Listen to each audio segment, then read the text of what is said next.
Welcome to God is Open. I am your host, Christopher Fisher. Today on God is Open, we are going to be exploring the idea of proof text trumping.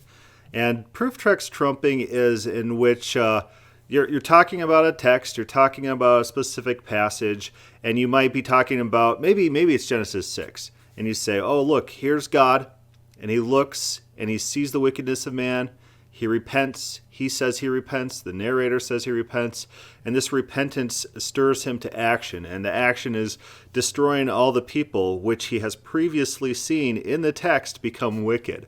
And so the entire narrative is built on this cascading series of events that all work together and read like a historical narrative. What's going on there is God is seeing, responding, even repenting of his own previous actions.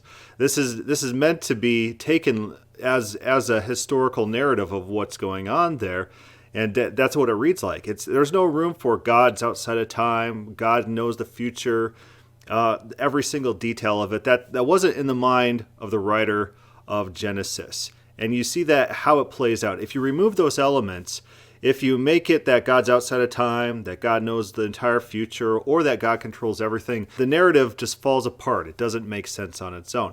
And so you'll talk about that. You'll bring in reading comprehension. You'll bring in textual analysis. You'll talk about narrative structure. And they'll respond with, well, what about Malachi 3? It says, God does not change. Checkmate. Checkmate. Right? So they want to, instead of talking about the context and meaning of a text, they want to just override all of that with an unrelated verse somewhere else that has nothing to do with this text that you're currently discussing, and they want this one to override everything that was just said. It's this whataboutism. It's a verse trumping, where you take one verse to override the meaning of another. This is different than trying to bring in something that illustrates or clarifies. Maybe if there's an idiom that's used in the Bible and it's used consistently through the Bible or even a couple places, you might say, well, the language here says this, and over here it says pretty much the same thing, but look how it's used in context over here. That could be what's happening over here in our first instance. You see how that's clarifying. So you can bring in other texts to clarify meaning, to draw parallels and illustrations, but trying to use one text that has nothing to do with the text you're talking about in order to override everything that's being said in that text, that's an invalid way of doing theology. So we're going to listen today to this Colttaine guy, and he's a secular guy, and he's part of this men going their own way movement, and this is a movement of guys who think that they'll just do everything for themselves, and they don't want to get married or have kids or whatever. I don't know. I like kids. So, Colttaine, have fun with that. You could go do your own thing. More power to you. Sure. I'll do my thing, and we'll both be happy. It'll work. But he's a logical guy. He's a rational guy, and he talks about this tendency of people who disagree with him to appeal to irrelevant facts and thinking those facts just override everything, all the data he's presented, all the evidence he's discussed, and all those things don't mean anything because someone has their one piece of data. And often when you turn to that data, you turn to Malachi 3. What is the context of Malachi 3? The context of Malachi 3 is God responding to Israel, changing, and at the end part of Malachi 3, this is the funniest part, God literally makes a list of the righteous such that on the day of the Lord, when the wicked are being punished, that the righteous are going to get their just due. They're not going to be accidentally punished on the day of the Lord. What? How does that work with God foreknowing everything or having all information at the forefront of his mind all the time? You know, that's a common view of omniscience, where God has all facts at the forefront of his mind at all times. God doesn't have to remember stuff. Like in the Genesis narrative we're talking about, God remembers Noah when Noah's on the waters. And God hears Israel during their slavery in Egypt. He hears their prayers. He hears their cries. He hears the cries from Sodom. He hears the cries from Nineveh. It's a common theme throughout the Bible that things are brought to God's attention, but this is dismissed with this this whole proof texting where you try to use, oh, God doesn't change, and so God must have all these elements, and you turn to their proof text, has nothing about that. So let's listen to Colttaine, and we'll hear his frustrations, and then he'll give us some practical advice on how to deal with these types of people who would like to do whataboutism, or, in our context, verse trumping rather than dealing with the actual text. But I do have to wonder about the general quality of most criticism I see.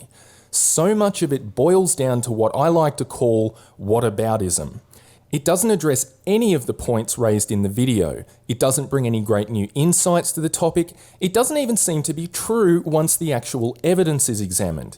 It's just, what about X? As if X, with no further explanation, is a magical catch-all argument that somehow negates every other aspect of the subject being discussed. What about the British A-levels? Yeah, what about them? Going over the numbers is somewhat interesting, but it really shouldn't take a genius to immediately recognise the problem with averaging female arts and drama grades against male physics and maths grades. In a discussion about general intelligence, these higher female A-levels don't mean. And when some of these academically lazy soft subjects are scrapped, surprise, boys take the lead. Simply blurting out A-levels doesn't counter or disprove a thing that was said in that video. And so his video was a video about IQ and men having higher IQ than women. And we talked about in this program before the bell curve, how men overwhelmingly occupy a steeper or a less steep bell curve, and women occupy more of the middle, the averages of the IQ bell curve. And this is statistics. You could get this through IQ testing. You could get this through SAT testing. And standardized tests will show this evidence to be true. And so he's venting his frustration at people who just deny this basic evidence, these basic facts, and come back at him with these little snippets that they think just disproves everything. These are all undoubtedly stupid, ill-conceived arguments, but whenever I engage with these types of people, it turns out that it's not necessarily stupid people making them. I mean, they're absolutely wrong as but they do seem to have the brains and tenacity to continue arguing their wrong as points to the last breath. I think the problem is ultimately more about ideology and ego than it is about honest appraisal of the facts. If I had to describe it, I would say it's a secular God of the gaps position.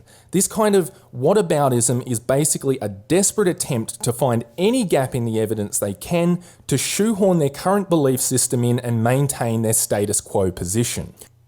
So hear what he's saying there. He's saying this verse trumping, this whataboutism, is a desperate attempt because they can't deal with the evidence at hand, so they have to dismiss the evidence in some sort of way. They have to build a mental construct by which they can say, oh, that evidence doesn't matter, I can still hold on to my beliefs.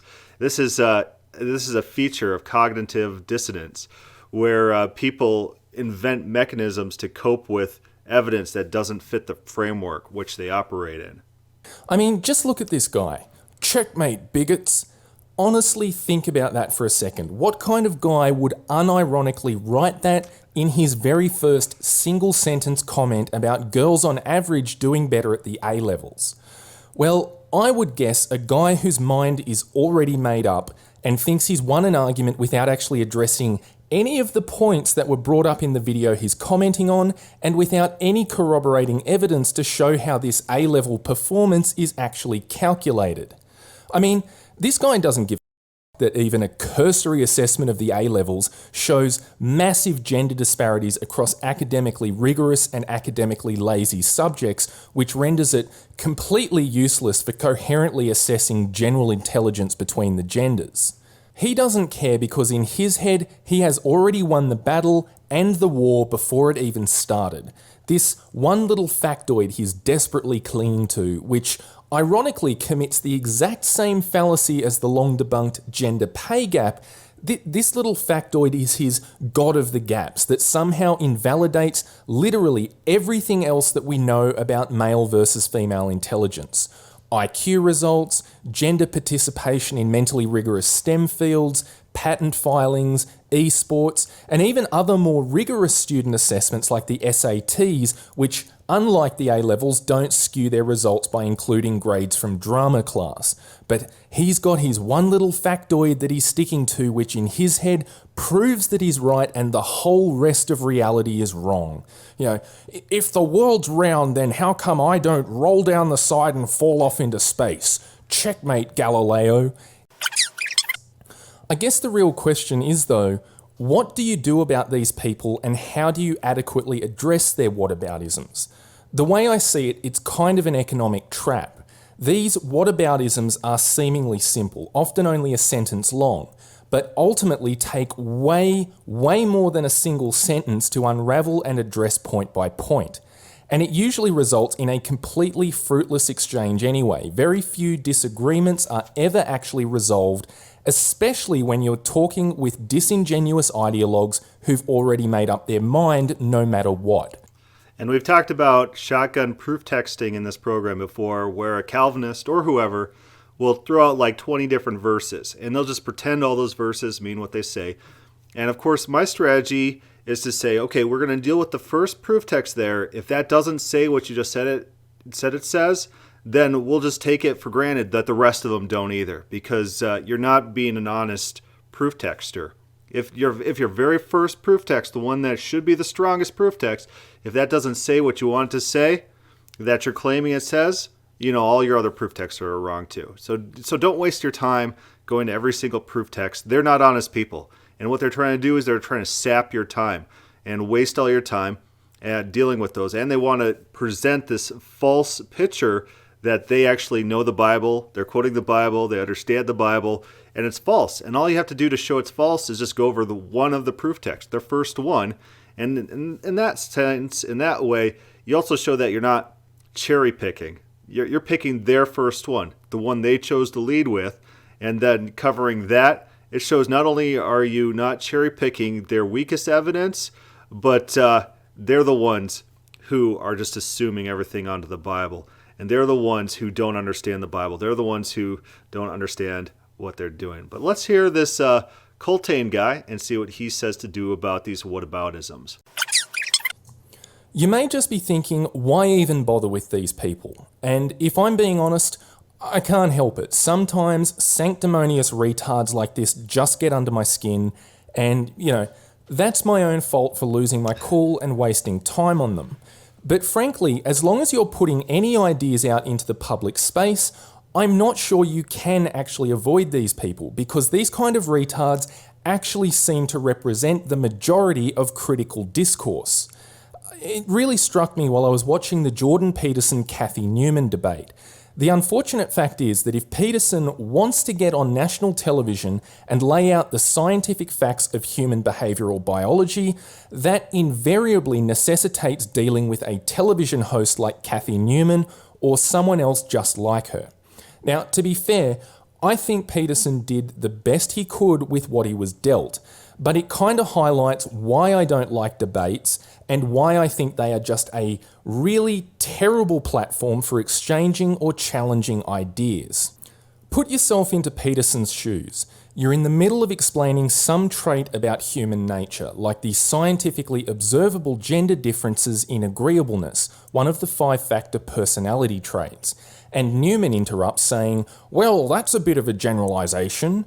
Yes, Kathy, it is a generalisation, but in this case, the generalisation was accurate. What Peterson was saying was scientifically correct. But seriously, what is he actually supposed to do in that situation? He's got 2 options as far as I can see. He can either let that complaint slide, which is what he did, or he can let the debate get derailed by spending 20 minutes trying to explain how statistics and peer-reviewed science works to a woman who clearly has zero interest in scientific accuracy and ultimately objected to what he was saying on the basis of feelings rather than facts anyway. So anyways, he doesn't have any real solid advice. I would stick to my advice of if they're doing these shotgun proof texting, deal with the first proof text, show it doesn't mean what they say, and say, you can't be quoting any more proof texts like that. You're done. We have shown that you're dishonest. You're not quoting accurately. Now deal with the text that we're supposed to be dealing with.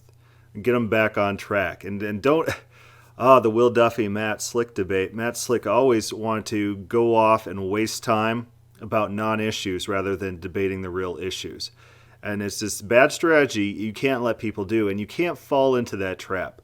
You can't be suckered into talking about non-issues, and you're 18 posts deep. You're wasting all your time talking about these non-issues. You got to refocus them to the point of the discussion. You have to say all that stuff that you're saying is irrelevant, has no bearing on this. And another thing you could do if they start doing that, just say, for the sake of this conversation, I'll just pretend that verse means what you want it to mean. So what? What's your point? Make your point. And if they don't have a point, then they're just trying to derail the whole conversation. And you could stop them dead in their tracks there too. They won't know what to do if you say, I'm going to join your fantasy world, and that verse means whatever you think it means. I'm in your fantasy world. Shoot, what's your point? They won't know what to do. They don't know what to do with that. They wanted to argue about that verse rather than the actual argument going on. Anyways, so I hope that was interesting to you guys. This Colttaine guy, this men going their own way person. He's not a friend of Christianity, and he has some interesting ideas. I think he's a rational person, so that's why I like some of his videos. But yeah, give him a listen if you care about that sort of stuff. There are implications, and it's not just us dealing with Calvinists that experience these types of things that are germane. This proof texting, this verse trumping, this shotgun proof texting, this lack of intellectual rigor, this lack of scholarly attitude, this popular appeals to pop culture, and these, it's bad. It's bad. So I feel your pain, Colttaine. I feel your pain. If you have any questions or comments on this podcast, please send that to godisopenquestions@gmail.com, or start a thread on this YouTube video on the God is Open Facebook page. Thank you for listening.